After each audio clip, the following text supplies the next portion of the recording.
Hello and welcome to NA Regional Finals, Day 1, Game number 4. Enjoy. All right, let's do it. Game 4, Lobby C of Day 1 of the North American Regional Finals with Frodan and Bryce. We are past the halfway point. Can you believe it?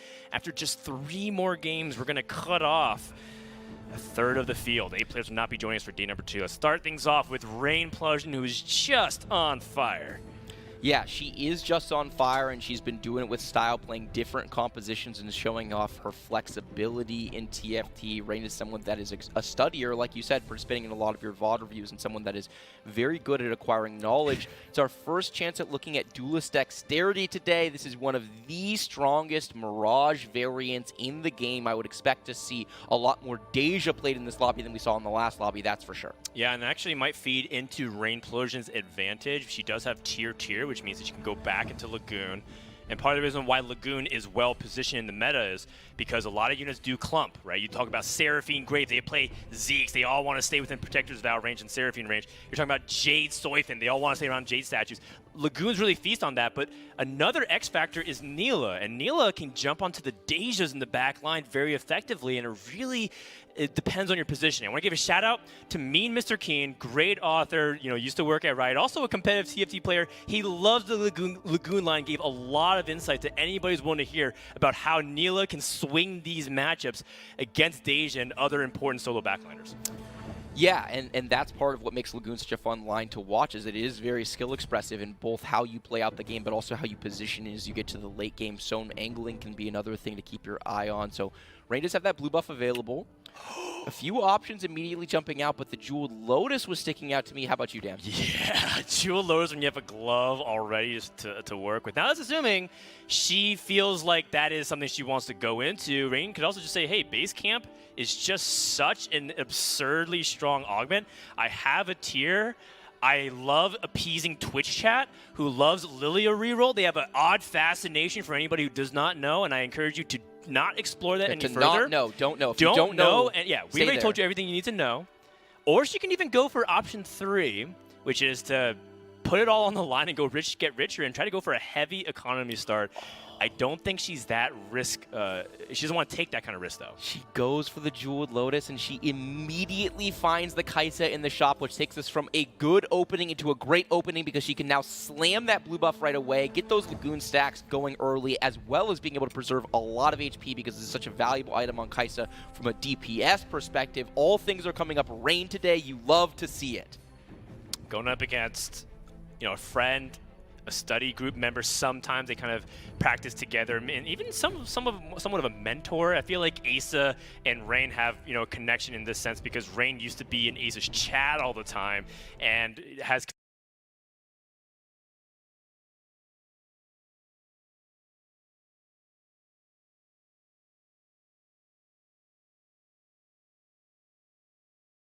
had a bad second game. We'll see whether or not his Dark Flight opening can be enough to get him that momentum.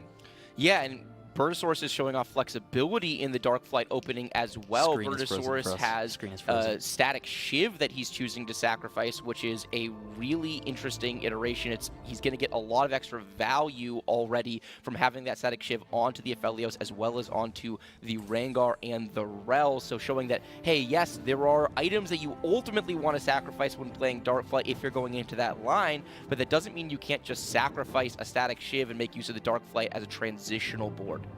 Yeah, I think overall Darkflight is misunderstood as you have to do something that commits to that line in general. Like if you start off with 2 Darkflight, that means you kind of have to be thinking about Darkflight for the rest of the game. That's not the case whatsoever. It's actually just a cheap way to get a lot of HP and tempo onto your side with a bunch of stats. So it kind of depends on how Bert really wants to play it out, but it really kind of could go in a bunch of different directions. Yeah, and apologies, we're having technical difficulties here. I'm not actually sure if you're seeing the board continuing to evolve, but Dan and I have been looking at the same frozen start of Bertosaurus' turn from the beginning, so it's a little bit unclear what is happening. We made the most of it. And the nice thing is lots of things to talk about on this board. We said that we could cast TFT with our eyes closed. We didn't mean it literally, and now we're being tasked as such to try to imagine just based off the sounds. I heard some items. I heard some units dying. I think someone bought something from the shop. But that's about it. That's the end of my cast. That is crazy, crazy analysis. I see why they pay you the big bucks. Thank you, thank you. Yeah, I mean, we'll get this back shortly as soon as we can get this technical issue resolved. But, I mean, at least an early start already going in Rain's favor, and she was already someone we are expecting to have these good performances, and just being able to have an immediate place to lead from, this has got to be feeling amazing for her. Yeah, I think that this set in particular has rewarded committing earlier. There were very few players, right? I interviewed basically the entire field. didn't get a chance to talk to Setsuko or Milk, but everybody else I was able to speak with, almost no one was interested in playing very open late into the game. Bertosaurus actually on our screen is one of the only players that said he was looking to play around more flexible game plan into stages 3, 4, and 5 and kind of pivot his boards based on what he hits. Most players think that this meta rewards committing to your line early, and Rain has very clear, strong commitment. She's got the blue buff slammed already. We know Kaisa's going to hold it now. We know Asome's going to hold it later. She's got a glove, which means we know she wants to grab that sword for Infinity Edge to synergize well with Jeweled Lotus. So she can make every decision for the rest of the game from the premise of, I know where I ultimately want to be. And that's very powerful in TFT because you can be so efficient at each and every turn. Well, and it feels like it has really paid dividends a lot to have that direction early, because we see a lot of players, when they flounder, it ends up turning into that 8th that Pokegom had with, you know, the Shimmer scales, not to continue to call him out on it, but when people don't have the direction, it ends up being rough. But it seems like we are ready to get back into game. So Bryce, Dan, take it away. All right, let's pick up right where we left off in the middle of stage 2, as we do have Bert sacrificing that Shiv like we said. And again, any high tempo items, we've seen people do ZZ Raw portals, Runin's Hurricanes. Heck, I mean, I've seen people throw in like Rage Blades. Just say, hey, all Darkflight units get Rage Blades, and have a way to scale that up. So there's a lot of different directions that we can go. Just because we had the Darkflight doesn't mean that we're 100% committed to it. Yeah, and we have leveled to 5 here, so Bert is playing full tempo-oriented board, right? He's got a bunch of Darkflight units that can make use of all of these extra static shivs for a bunch of extra damage, and taking care of business here. A very easy fight win going up against Clear, who previously had 98 HP, but taking big damage, giving him some pick priority as we head into the first carousel. Yeah, Clear probably happy that he's going up against a static shift Cannoneer board. Mogul's Mail, one of those Shimmer items. You're always definitely afraid your opponent's not going to be able to attack it because they just play too weak of a board. Yeah, absolutely. So we get a chance to look at our augments for the first time. Some interesting selections here. It's our first look at Metabolic Accelerator, I believe, as well as our first look at Clear Mind. Some more econ-oriented augment selections. Yeah, a lot of econ, but mostly combat augments. Sag does have that scoped weapons. Wondering if he's going to be able to leverage some of those melee carries, or do something a little bit unusual like Pokegom did and try to leverage it to get to 8 instead. Yeah. And play around that. I mean, heck, look at what Casper did last game. In fact, I feel like we didn't really sell how impressive that was to be able to use Olaf 2 and Yone 2, or maybe talk about how broken Scope Weapons 2 is. It goes a little bit hand in hand. Yeah. Who are we complimenting here, Casper or Mort Dog? Yes. But it's a really good spot for Sag in the situation. Yone is a carry, has been very strong in the meta of late, basically for the entire patch, but it's particularly strong when you get a +1 on its range. You really want to keep this Yone out of the fray if at all possible. One of the ways is you can do that as a RFC. Another way to do that is a Swift Shop emblem. The third way to do that is scoped weapons, and this is a nice variant to be playing on as well, the Duelist Dexterity. Yeah, taking a look at also how Bert's matches is going on the bottom, because Bert wants to keep his streak going. These are the 2 streakers in the lobby, as Sag looks to continue it so far with this Yone able to carve up AMD's board. AMD just not able to get it done, but that's okay because he's in the middle of ecoing up. The fact that he already has an Ezreal 2 as his core carry allows him to make sure he's not bleeding as much life as possible. I've seen so many people take Clear Mind and lose streak a ton. Wow, a Yone 2 from Sag and a couple of thumbs up. This is a great spot for him. Yeah, I honestly can't believe that we haven't gotten a chance to look at Sag typing something to his chat about this Yone 2, at right? this point. This is just, he's just negligent. I can't believe he hasn't talked about it. You know, imagine having a Yone 2 at this stage and not saying anything, Dan. I mean, if anything, it probably feels like it's justified from what happened in the previous games. You kidding me? I should have had Yone 2 at 1-4, not 2-6, going up against Sox, who does have a typical Sox board. How is he this healthy with an all 1-star board and a 2-star Senna? That's one of the weaker item carriers, but if you can build around her in this case, which is the Rage Wing and the Cannoneer, can get a lot done, shows you some good fundamentals. I don't expect him to win this fight. He's just trying to kill as much as he can.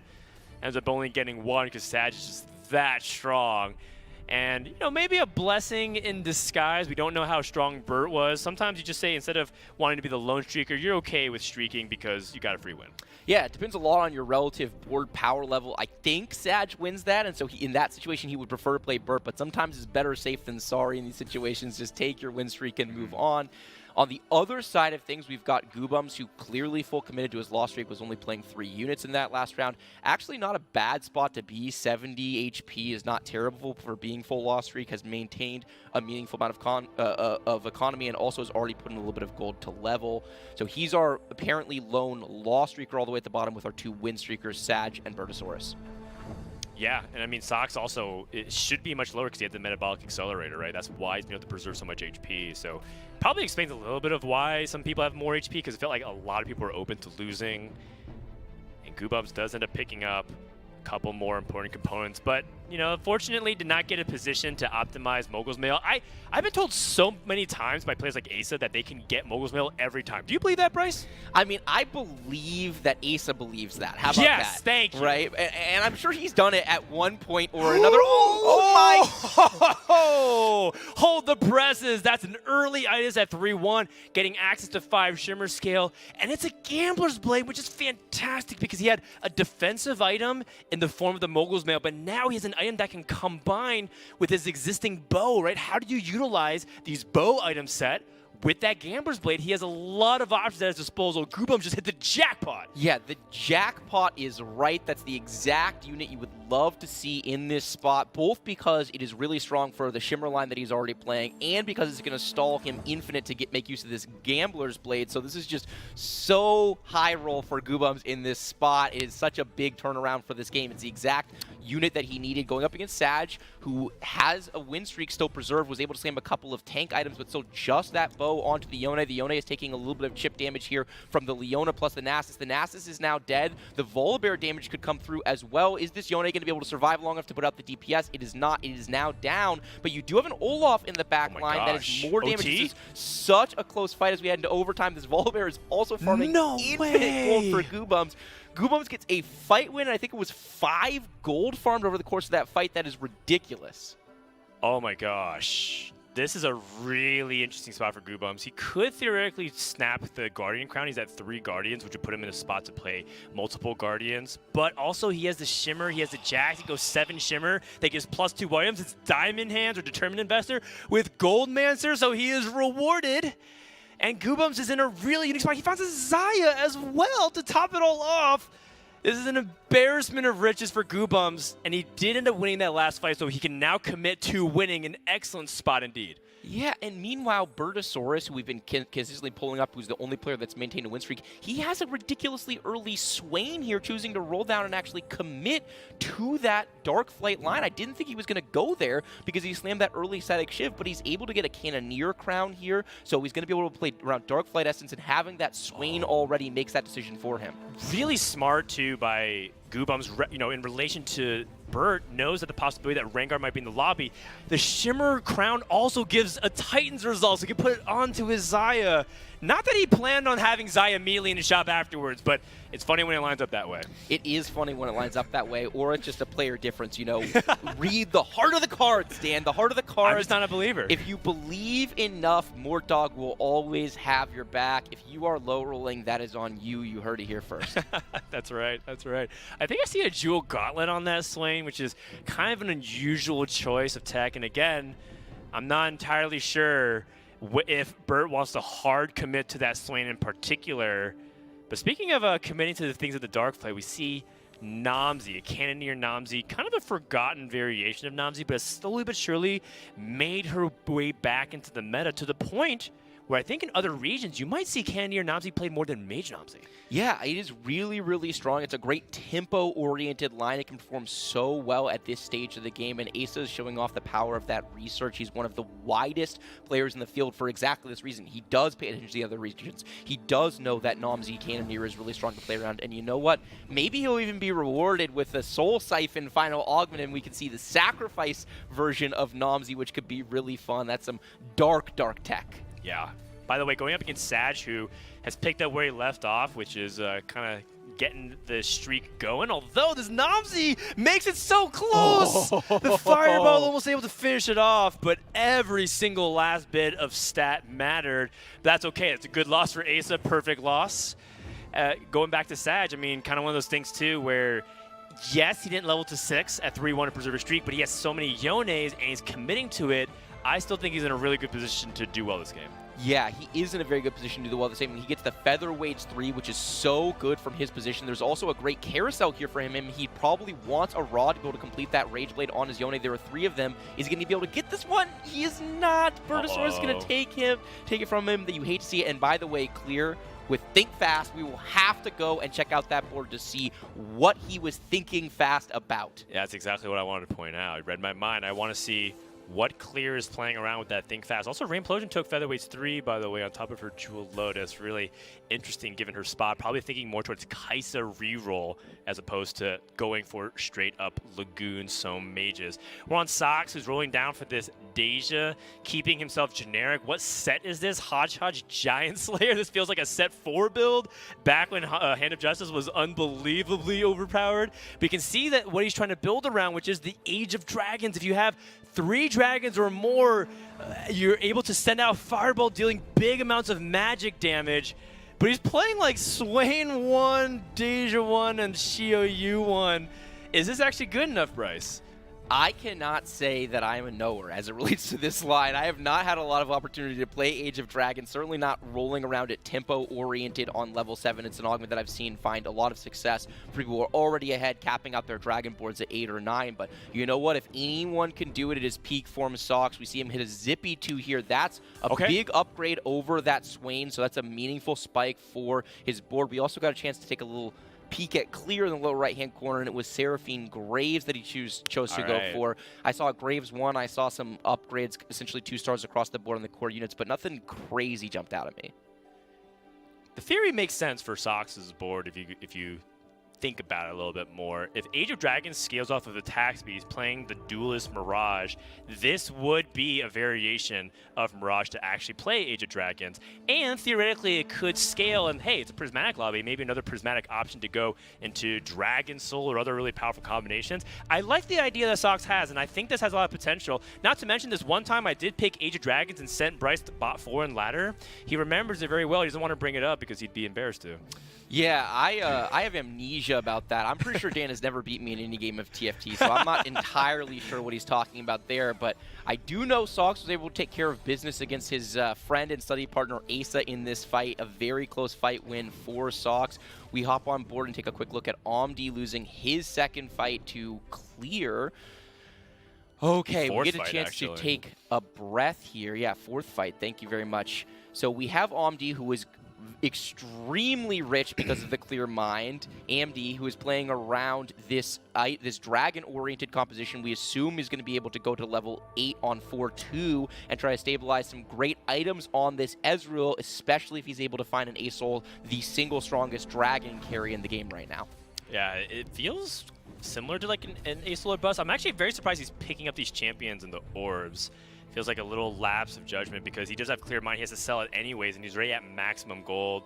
So a little bit of a slip up here from AMD, and I think he actually even got punished for it. If he had Rakan over, say, this Leona would have already been better. But, I mean, maybe he ends up wanting to line up the Guardians anyway, so we'll have to see. Aurelion Soul, Deja, any of these dragons that can scale with stalling is very much on AMD's mind here going into level 8. And the fact that AMD is not rolling in this position suggests to me that he might be thinking about a fast 9, not something we get to see every day as they have increased the value of getting to 9, and we no longer have level up in the game because it was just so oppressive on the Dragon meta. So it's not something we get to see, but it is something that might be able to work out for AMD in this position because he does have 64 HP left in the bank, and he can trade some of that HP to ultimately get there. All right, well, going up against Rainplosion, who has gone off to a really good start, but has since kind of lost a ton of HP in the mid-50s right now. And with the Dragon's Claw and Itis is the exact kind of counter that you don't want to see because she wasn't even able to take down the one target she was firing at for 30 seconds, Bryce. Yeah, Dragon's Claw is just such a clear counter to the Kai'Sa. Very, very smart itemization from AMD in this situation. And here we go. We have a gold augment last. I want none of these. Is that an option for me? Can I have none of these? How is this even possible? Sag, by the way, gets the 3-star Yone, so he is online. HP, by the way, that is a disgusting spot for Sag. He'll be cooking. He'll be cooking. Really good position for Sag to make up some of those points. Bert also still very healthy, so the two streakers stay winning. Can any of these players in the middle of the pack here be able to climb their way in, as we do have Dragon number 3 being Shyvana. This board looks way stronger for AMD. I do partially wish that we would still be considering playing another Guardian, but with Jade Heart means that he wants to get 5 Jaden, hence linking with the Shapeshifters. I get the reason behind it. Yeah, I get the reason behind it for sure. Choosing to sell the Ezreal to itemize the Shyvana, it's certainly stronger now, but this is a very interesting trade-off from AMD's spot because we were talking earlier about the Aurelion Soul being the most consistent carry in the game. This Shyvana as a solo carry is probably going to fall off, but you do want Shyvana on this board, so I expect AMD to either look for a remover on the Treasure Dragon potentially, or maybe even winds up selling this Shyvana later on, but it's definitely very strong right now. Oh my gosh, Goobums' Itis and Nasus are tanking Infinite, and also Goobums has gotten Stand United, one of the best augments possible to amplify a Xayah-based composition. Goobums is well positioned for making a charge to that top 4, which means if Sag is looking good, if Bert's preserving a ton of HP and Goobums is there, who else can join the top 4? There's not many spots left, Bryce. Yeah, there's not very many spots left, and we have Rain, who's at the very bottom, hitting that huge spike on that Kai'Sa 3, so she is cooking with gas now. This lobby is crazy. No one is super low HP, right? 44 and 45 HP for Rainplosion and Clear respectively is not terrible for the middle of stage 4, and they are building strong boards as well. I'm really worried about Clear is going to be playing down a Prismatic and did not get such a big spike off of that Think Fast that I think he's going to be able to have a top 4 oriented game, but maybe he winds up getting there. Goobums hoping that this Nasus actually dies so he can get Diamond Hands and smack it down immediately. He's hovering in the middle of the board, finds it, slams it, tries to stall. He gets it on the Volibear. That's enough to get the win over Rainplosion.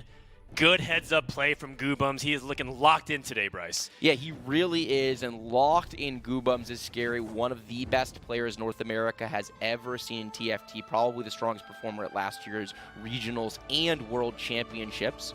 We had a chance to look at the augments more generally. All combat-oriented augments at the very end, except for Amdu, who took that Jade Art, but as we saw, there were no other options available.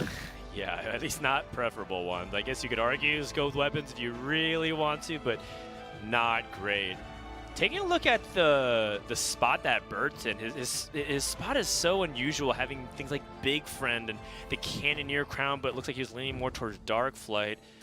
But we'll check in on that a little bit as we hop on board with Clear, who's just not had his day so far. Right now, he does have the Seraphine Graves composition with 2 solid gold tier augments, but for whatever reason, it's just not popping off. Is it the Prismatic lobby, Bryce? Is it just his composition? What is it? Well, in fairness, he has won back-to-back fights since hitting that second cybernetic implant, right, the second cyber augment of the game. He just was able to get an upgrade on this Graves off of this carousel, opting to go for a unit here, right, taking the Graves with a cloak, I believe it was. So it's not terrible spot for Clear, but we've seen this lobby is just really, really strong, and if you're going to be in a really, really strong lobby, playing down a Prismatic can hurt big time. Oh, does get a component as well that he can toss onto somebody. Makes a Sunfire Cape when he already has a Morello Namicon. And a Pantheon. And a Pantheon. It's a lot of anti-heal. I think that felt like a more panicked decision, which is a little bit unlike Clear. I feel like he usually has a very strong vision of how he wants to see the game out. He has no item on his Zac, for example. That's a lot of HP you're leaving on the table. Yeah, I have no idea why he made that Sunfire cape, to be totally honest. Yeah, while you were talking about that, I was sitting here trying to come up with a justification, and I've got no justification. I think that was a very clear misplay from Clear in this spot, and that just goes to show you the pressure of the stage, right? The pressure of the moment, struggling so far today, coming into this event with a lot of confidence, and, you know, fourth game, we're starting to get scary, right? If this game goes really poorly, which Clear has a very decent chance of going 8th place, certainly likely to go bot 4 from this spot, Clear is going to be playing with back up against the wall heading into games 5 and 6. Does have 5 Seraphines, though. There's a world where maybe he can go for it, as he's matching up against Sag, who does have that Yone 3. And with that Duelist ramping up the attack speed, the fact that it doesn't have 3-item Yone is perfectly fine because it has so much DPS. The Graves waltzes in, the quick draw puts him in range of the Yone, but just not able to get it done, and Yone is chopping it up. Clear takes another loss, and perhaps it is a Cast a Curse, or perhaps it's something to do with Clear's setup, but it is not working out as he takes another double loss heading into the Treasure Dragon. So we look over and see what's going on with Birdosaurus, and back over to Amdi, who is offered some interesting choices, but immediately passes the first couple. Yeah, this is interesting, actually. No anti-heal for AMD, and it's a lot of gold. We know AMD's going to level 9. We haven't been able to actually see exactly how much gold AMD has in this spot, but I would think very heavily about this. Does wind up pulling the trigger, and I think this makes a lot of sense. Very clear decision. He's going to have 70 gold to work with on this roll down. Wow. Wow, hits immediately 2-star dragons. Looking for Shyvana 2. Might even do a little bit of a switcheroo. He can sell! He sells the Shyvana on the board, so that way he can get the perfect item set, because he wants Morello onto the Shyvana. That is one of her stronger items, at least in terms of the setup of his board. Trying to look for another unit to play. He actually has another spots. Oh, Aushin has found his way. Or he can just play a Hecarim or Yasuo. Yeah, you could. It depends on what you value more, right? He clearly wants to play around the Aurelion Soul, and it sounds like he thinks that the Deja one. Okay, so he's gonna go with the Aushin ultimately, and decides to have that item carry. You know, in previous patches, Aushin really reigns supreme on these dragon boards, but I think it's starting to fall more and more out of favor as people are valuing the more consistent early and late game DPS that comes from the Aurelion Soul. Yeah, and I think that this was made a very close decision because of the 5 Jade. Without mana item, it makes it hard for the Aurelion Soul's Lightning Rain to come out fast, but that 5 Jade stacking should be able to get a lot of attack speed and mana, and here comes the Lightning Rain, which does a really good job, cleans up almost everything. But can Zeri and Seraphine get this done before the second cast? It should. It's very close. And Clear can take a deep breath. AMD may be able to get that 8th place for him if he takes a couple more losses like that. Yeah, AMD really needs one Aurelion Soul. I think, honestly, an Aurelion Soul over an Aushin might win that fight, although it's a little bit hard to say. He was able to roll so much gold, but he didn't get any copies of the most important unit from that spot.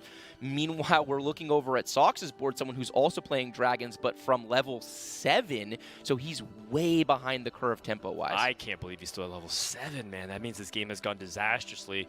No one knows the desperate position that Sox is in more than Sox himself. He's playing from a position of behind. He's hoping for, what, a 6th place at in this spot.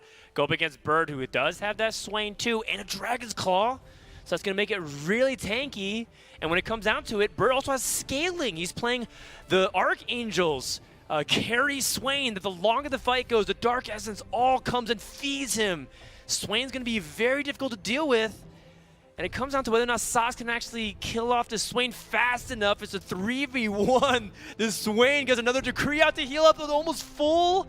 Oh, no scaling on the Deja either. Sox takes another loss. Oh my god, that is a final TFT boss if I have ever seen one. That backline Swain just eating up all of those Darkflight Essence stacks and just getting to disgusting power levels. Speaking of disgusting power levels, we got back on board with Goobums, who is level 8, 110 gold. He has 5 copies of Xayah, and he has a Yasuo 2 with Diamond Hands, Infinity Edge, and Hand of Justice. Some of these boards are going to get wild in this game. Playing for first is going to be very, very challenging because we've seen so many people hitting peak power levels. I mean, this is a throwback comp from Set 7.0 Dragonlance, where you play Rage Wing Xayah with Shimmer, you have Diamond Hands Yasuo, you throw in Pike just to have those legendary, that you can really combine with, all your assassins. So it just felt like there was a lot of that missing this set. I feel like I missed this comp in some ways, having some vertical Shimmer and being able to flex around it with your carries and your itemization. And right now, poor Sox just taking the brute end of the wrong end of the stick. Sox just cannot get past his front line. His itemization is very mediocre and looks like he is doomed for another bot 4 finish. But AMD also takes another loss, so it may not be an 8th, which honestly, from Sox's position, he'll have to be happy with that. Yeah, and Clear down at 16 HP, Asa down at 17 HP. You have such separation in the HP. You've got 4 players, 2 of whom win streaking in the top 4, all of whom playing for these kind of top 2 spots. Maybe not Bertosaurus. I think he might be a little bit capped relative to some of the other boards that we've seen. Meanwhile, on the bottom, you've got Asa, Clear, Sox, and AMD, all of whom are really just desperately trying to eke out each additional placement they can. I just gotta have to tip my cap to Rainplosion before we probably crown her as another winner of this lobby at this current pace. It's going to be between her and Goobums currently based off streaking, unless people can get up. That's a big deal, though. Aurelion Sol does come in, and we'll see whether or not this is enough for AMD to be able to work his way back up to a top 4, as he's right now on the outside of day 2. I think he's right now at 17th. Yeah, AMD's board is really scary, right? He's gotten to level 9. He's playing all the really strong units. He's got great itemization on these really strong units. The real issue AMD is running into is the lack of augment power, right? We saw that 3rd augment choice. Jade Heart is, it's adding some value to this board, but it's not particularly crazy, and it's boxing him into having to play a Soraka. Ludens is not putting in a ton of work at the Prismatic level, and then Clear Mind is what got him here. So, that A-Soul spike is massive going up against Bertosaurus, but there is that D-Claw on that Swain. Is Swain going to be able to deal with all of the ability power damage coming out from these dragons? It kind of depends. I gotta admit, I haven't really seen too much of this fight in particular, but I think the dragons have the advantage because Swain just can't hold off against some of the masses. But Aurelion Sol goes down to the Rengar, and that means that Swain can get the final hits, and AMD is going 8th. Wow, AMD builds a full 2-star Dragon board with great itemization. Sure, he's lacking augment power, but that's not a board you see go 8th very often. Sox also takes a loss there down at 3 HP. Clear is able to get a fight win. Asa takes a loss but stays alive on this vertical Cannoneer variant. I think he's probably happy at this stage of the game considering how crazy high roll this lobby was. To get to a 6th place, maybe he can eke out a 5th place if he can somehow get a fight win against Clear.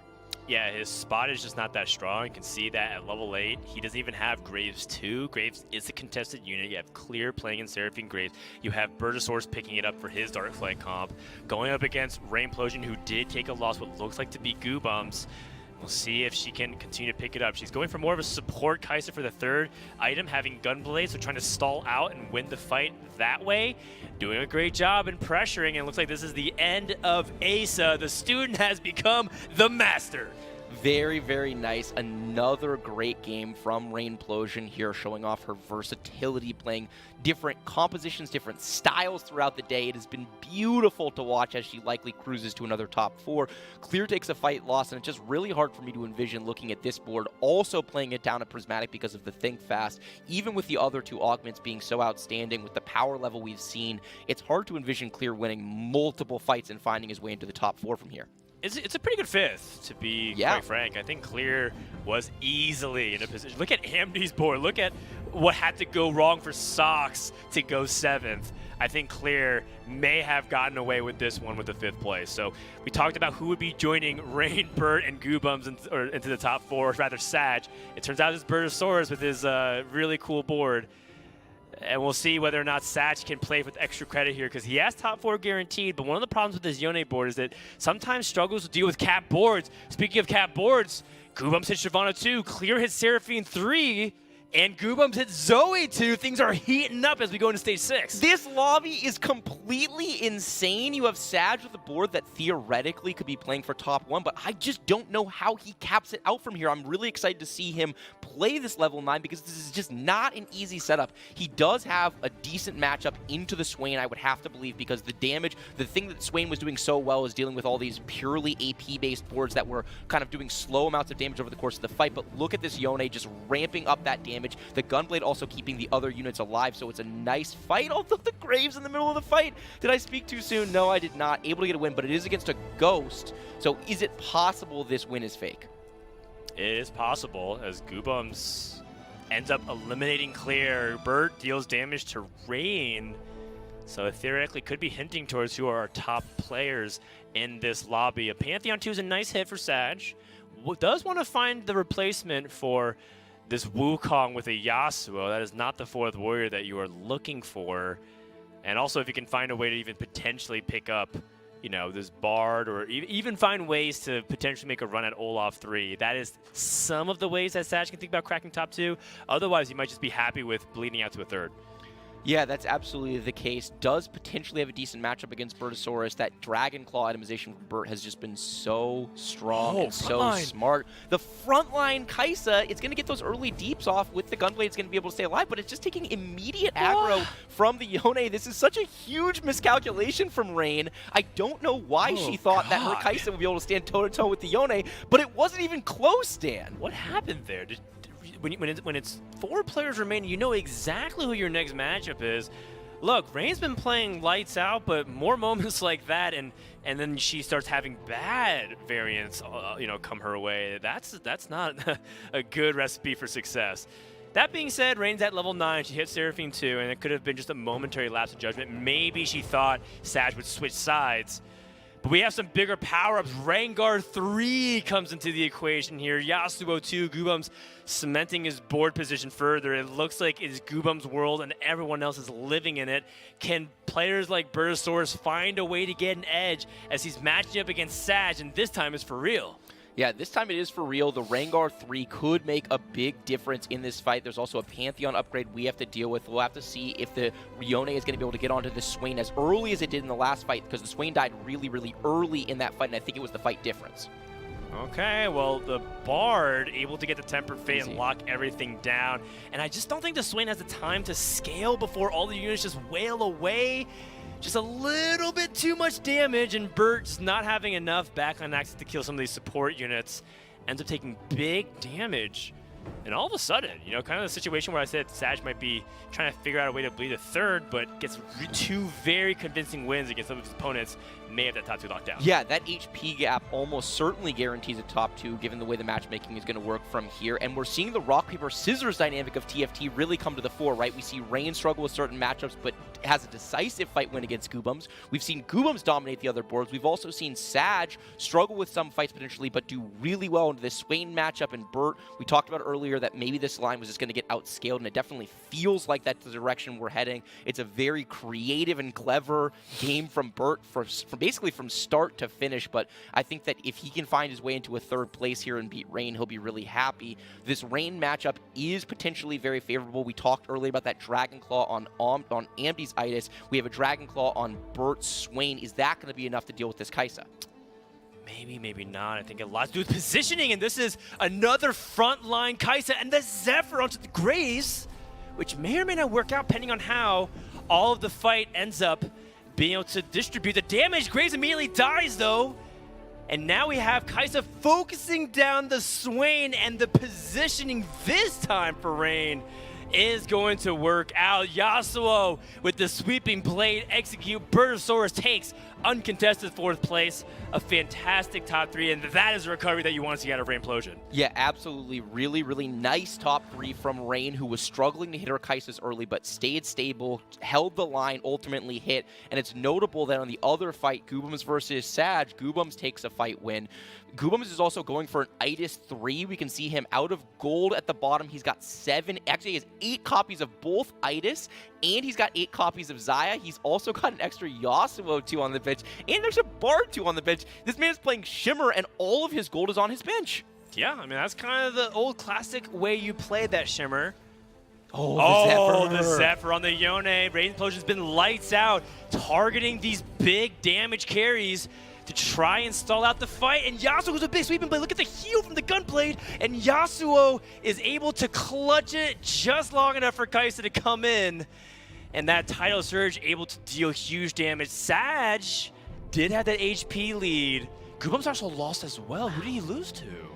Goobum's lost to Rain's Ghost there, which is really interesting. Okay, so, but is he losing any more? That is a totally fair question. This Shroud in this situation could be disgusting. It doesn't necessarily have that high of impact into Kai'Sa because she gets her cast off right away, and it's also not that high of impact into Yone. But that being said, if you just throw the Shroud into the enemy team, there are units that are definitely benefiting from the cast. So this is certainly a high roll item to be getting from Goobum's spot, to say nothing of all of the board spike power he has potential on his bench. Small play, but you never know if it works out. Goobum's actually weakens his board and plays additional Xayah, so he gets more stacks off his Gambler's Blade. Just a cool, experienced pro move of knowing exactly how to min-max everything. That is Goobum's at his best.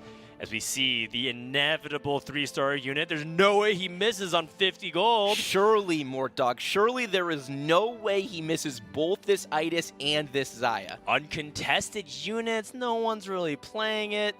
Does end up staying above 30 gold. Is it just because he wants to keep his gold count high? Yeah, I think he wants to get value out of these items, right? He's got valuable items on this 2-star Shyvana, this 2-star Xayah in the Goldmancer and the Gambler's Blade, and he doesn't want to give up a bunch of that value by rolling to 0. He also is on 2 lives, very likely at 35 HP, though damage in stage 7 can get massive. The Shroud is not a ton of value, I have to say. The Yasuo is getting access into the backline already. Is it going to get CC onto the Yone? It does get a little bit of CC onto the Yone. Meanwhile, Sag's Yone is slowly but surely ramping up with the Duelist Dexterity. He's also got a Bard in the back corner that's getting ready for another cast, potentially, but the Yasuo is onto the Yone, and the Diamond Hands is keeping it alive. There comes big CC and damage. Yone is still alive. Zoe ult comes through, keeping the carries, or keeping the tank alive, and Sag is going to take a loss. Sag is going out in 3rd place. Meanwhile, Rain is back on a winning streak into 2nd place in this game.